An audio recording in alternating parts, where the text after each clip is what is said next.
کہانی شروع ہوتی ہے ہمارے مین ہیرو پارک ہائے گونگ سے، جو باہر سے تو ایک ٹریڈنگ کمپنی کا CEO دکھتا ہے، پر اصل میں وہ ایک غیر قانونی جوئے کا اڈہ چلاتا ہے۔ ہائے گونگ بہت شاطر ہے۔ جو لوگ اس سے قرضہ لے کر نہیں چکاتے وہ انہیں اپنا دھاسو سٹائل میں ہینڈل کرتا ہے۔ اس کا رائٹ ہینڈ مینگ کیونگ اور لیفٹ ہینڈ جے گل ہمیشہ اس کے ساتھ ہوتے ہیں۔ دوسری طرف ہماری ہیروئن ہاری، جو کہ ایک وکیل بننا چاہتی ہے اور پیسے کمانے کے لیے کوئی بھی عجیب و غریب کانٹریکٹ جاب کر لیتی ہے، یہاں تک کہ ایک نکلی ماں بننے کا کام بھی۔ لیکن جلد ہی ہائے گونگ کی زندگی بدل جاتی ہے جب اس کی پوری گینگ کو پھنسایا جاتا ہے۔ پولیس سے بچنے اور اپنی جان بچانے کے لیے ہائے گونگ کو پتہ چلتا ہے کہ شہر کے ایک بہت بڑے لگژری اپارٹمنٹ کمپلیکس کے اندر کروڑوں کا کالا دھن چھپا ہوا ہے۔ اس خزانے کو نکالنے کے لیے ہائے گونگ اپنا بھیس بدلتا ہے اور اس بلڈنگ کا چوکیدار بن کر وہاں داخل ہو جاتا ہے۔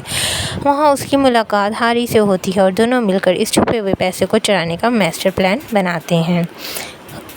اور ہائے گونگ الیکشن کا ڈنر بہنیں بوڑھی خواتین کو جھک کر سلام کر رہا ہوتا ہے اور رات کے اندھیرے میں پائپ چیک کر رہا ہوتا ہے۔ اب خزانہ نکالنا اتنا آسان نہیں تھا۔ اس جگہ تک پہنچنے کے لیے ہائے گونگ کو اپارٹمنٹ کی ریزیڈنٹس کونسل کا صدر بننا ضروری تھا۔ اب سوچیے کہ ایک سچا گینگسٹر اب عام لوگوں سے ووٹ مانگ رہا ہے۔ وہ لوگوں کے گھروں کے نلکے ٹھیک کرتا ہے، کچرا اٹھاتا ہے اور ان کی ساری باتیں بھی سنتا ہے۔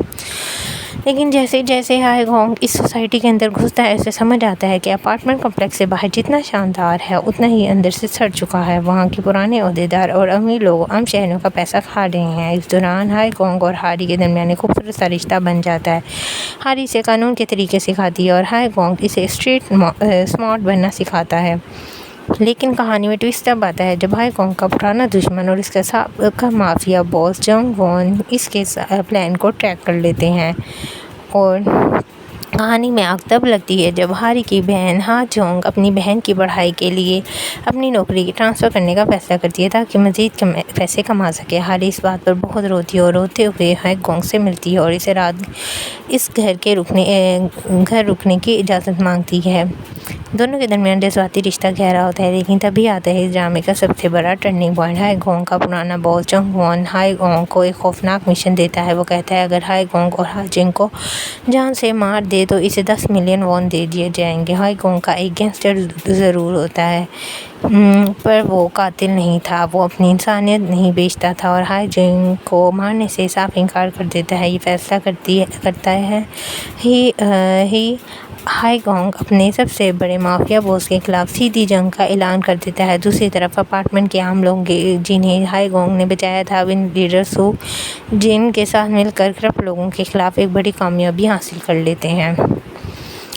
اور اب معاملہ صرف پیسے کا نہیں رہا بلکہ پوری سوسائٹی جان چکی تھی کہ جنگ وون کے گنڈے اپارٹمنٹ پر حملہ کرتے ہیں تاکہ وہ چھپا ہوا پیسہ خود نکال سکیں۔ لیکن ہمارا ہیرو پارک ہائے گونگ، جو اب تک صرف خزانہ چھڑانے آیا تھا، اب سچ مچ میں اس کمپلیکس کا اصلی ہیرو بن جاتا ہے۔ وہ ہاری کے ساتھ مل کے ان سارے گنڈوں کو کرپٹ سیاستدانوں کا پردہ فاش کرتا ہے جو اس گھپلے میں شامل تھے۔ جو پولیس کمشنر اور چیف آرمی پولیس ان چوروں کا ساتھ دے رہے تھے۔ ہاری اپنے قانون کے دماغ سے انہیں عدالت تک گھسیٹ لاتی ہے، لیکن ایسا گینگسٹر جو کبھی قانون کو اپنے جوتے پر رکھتا تھا، آج وہ قانون کے ساتھ کھڑا ہے۔ اب بات کرتے ہوئے اس کے فائنل ایپیسوڈز اور اینڈنگ کی، کیا ہائے گونگ کو وہ پیسے ملے؟ سچ یہ ہے کہ خزانہ تو ہاتھ لگتا ہے، لیکن ہائے گونگ اسے پورے فنڈز کو اپارٹمنٹ اور ان کے غریب رہائشیوں کے نام کر دیتا ہے جن کو مافیا نے لوٹا تھا۔